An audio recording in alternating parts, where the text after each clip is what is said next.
ایران پر امریکی حملے کے بعد تیل کی قیمتیں 5 ماہ کی بلند ترین سطح پر پہنچ گئیں۔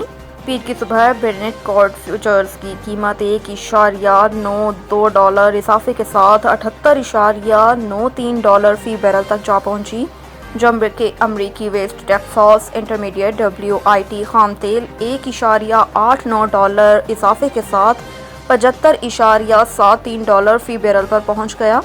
سیشن کے آغاز میں دونوں کانٹیکٹس بالترتیب $81.40 اور $78.40 کی فی بیرل کی سطح کو چھو کر 5 ماہ کی بلند ترین سطح پر جا پہنچے تھے، تاہم کچھ وقت بعد ان میں معمولی کمی آئی۔ یہ اضافہ اس وقت دیکھنے میں آیا جب امریکی صدر ڈونلڈ ٹرمپ نے دعویٰ کیا کہ انہوں نے ہفتے کے اختتام پر ایران کی اہم جوہری تنصیبات کو مکمل طور پر تباہ کر دیا ہے۔ ان حملوں میں امریکہ نے اسرائیل کے ساتھ مل کر کارروائی کی، جس سے مشرق وسطیٰ میں تنازع مزید سنگین ہو گیا۔ ایران نے ان حملوں کے خلاف شدید رد عمل کا عندیہ دیتے ہوئے دفاع کا اعلان کیا ہے۔ ایران اوپیک کا تیسرا سب سے بڑا خام تیل پیدا کرنے والا ملک ہے، اور تجزیہ کاروں کا یہ بھی کہنا ہے کہ اگر ایران نے رد عمل میں آبنائے حمض کو بند کیا تو عالمی رسد کا تقریباً 5واں حصہ متاثر ہو سکتا ہے۔ امریکی حملے کے بعد ایرانی فردو جوہری سائٹ کی کیا صورتحال ہے؟ سربراہ IAEA کا بیان سامنے آ گیا۔ غیر ملکی خبر رساں ادارے کے مطابق عالمی ایٹمی توانائی ایجنسی کے سربراہ رافیل گروسی نے بتایا کہ امریکی حملے میں اصفہان نیوکلیئر کمپلیکس کی سرنگ کے داخلی راستوں کو نشانہ بنایا گیا۔ ان سرنگوں کو افروزہ مواد کے اسٹوریج کے لیے استعمال کیا جاتا ہے۔ IAEA کے سربراہ کا کہنا تھا کہ امریکی حملوں میں نتنز میں فیول افزودگی پلانٹ کو دوبارہ نشانہ بنایا گیا، جبکہ حملے کے بعد ایران کی فردو جوہری سائٹ پر بڑے بڑے گڑھے دیکھے گئے ہیں۔ یاد رہے کہ اس سے قبل ایرانی عہدیدار نے دعویٰ کیا تھا کہ تینوں مقامات پر آف سائٹ طاقتوری کی سطح میں اضافہ نہیں ہوا۔ امریکی حملے میں جوہری تنصیبات کے بیرونی حصوں کو نقصان پہنچا۔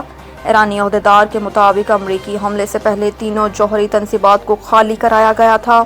نشانہ بنائے گئے سائٹس میں کوئی مواد نہیں تھا جو تابکاری کا باعث بنے۔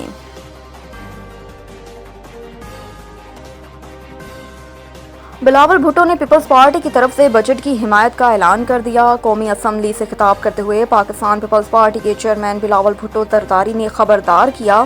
پارٹی کے چیئرمین نے کہا کہ اگر ایرانی نیوکلیئر تنصیبات پر حملے کے نتیجے میں کوئی ریڈیشن لیک ہوتا ہے تو اس کا نقصان صرف ایران تک محدود نہیں رہتا، بلکہ اس کا نتیجہ پاکستان سمیت تمام پڑوسی ممالک کو بھگتنا پڑتا ہے۔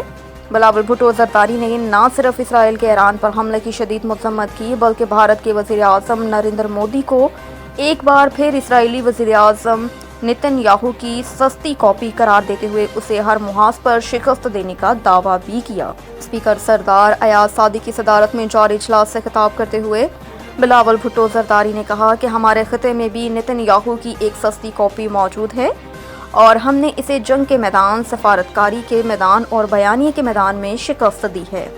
ان کا مزید کہنا تھا کہ وزیر اعظم اور صدر نے ہمیں ذمہ داری دی، ہم نے پاکستان کا موقف اور بیانیہ دنیا بھر میں پیش کیا۔ بلاول بھٹو نے کہا کہ جہاں جہاں ہم پہنچے وہاں سستی کاپی کے نمائندے بھی پہنچے، مگر دنیا نے امن کا پیغام سنا اور پاکستان کے موقف کو سراہا۔ اور آرمیڈ فورسز کے سول سروس میں بغیر امتحان شامل ہونے پر وفاقی حکومت سے جواب طلب۔ سپریم کورٹ نے آرمیڈ فورسز کے سول سروس میں بغیر امتحان شامل ہونے پر وفاقی حکومت سے جواب طلب کر لیا۔ جسٹس امین الدین خان کی سربراہی میں 5 رکنی آئینی بینچ نے سماعت کی۔ عدالت نے سول سروس رولز 1956 کے سیکشن 3 پر وفاقی حکومت کو نوٹس جاری کر دیا۔ درخواست گزار وکیل علی عظیم افریدی کا کہنا تھا کہ سول شخص کو CSS کے پہلے تحریری اور پھر انٹرویو پاس کرنا ہوتا ہے، جبکہ آرمیڈ فورسز کو CSS کلیئر کرنے کے لیے صرف انٹرویو دینا پڑتا ہے۔ جسٹس علی باقر نجفی نے استفسار کیا کہ آرمیڈ فورسز کے افسران کے سول سروس میں آنے سے آپ کے کون سے حقوق متاثر ہوتے ہیں؟ وکیل نے کہا کہ FPS کلیئر کرنے کے باوجود بھی CSS کرنے والوں کو تحریری امتحان کلیئر کرنا پڑتا ہے۔ عدالت نے نوٹس جاری کرتے ہوئے سماعت 3 ہفتوں کے لیے ملتوی کر دی۔